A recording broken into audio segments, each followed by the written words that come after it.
আসসালামু আলাইকুম।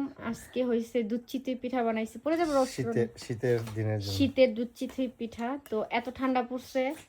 তো এর কারণে হইছে ডাইনিং টেবিলে বসে খাইতে পারতেছে না সে।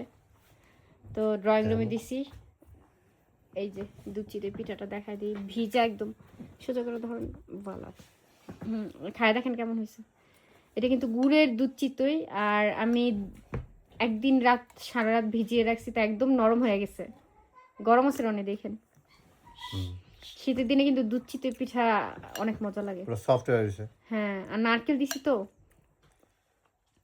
আমার নানি এই দুধ চিতই পিঠা খুবই পছন্দ করতো। উনি বেশিরভাগ ক্ষেত্রেই এই দুধ চিতই পিঠা বানাইতো, খুবই পছন্দ করতো আমার নানি।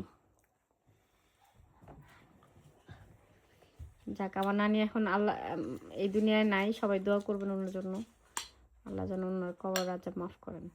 অনেক মজা হয়েছে।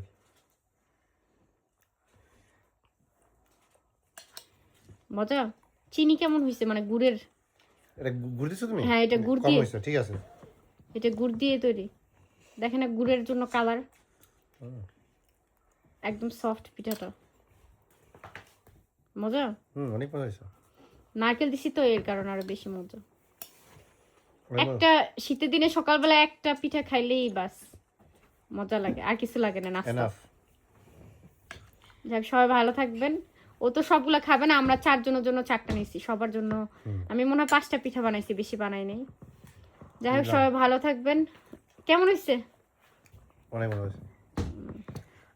সবাই ভালো থাকবেন। আসসালামু আলাইকুম।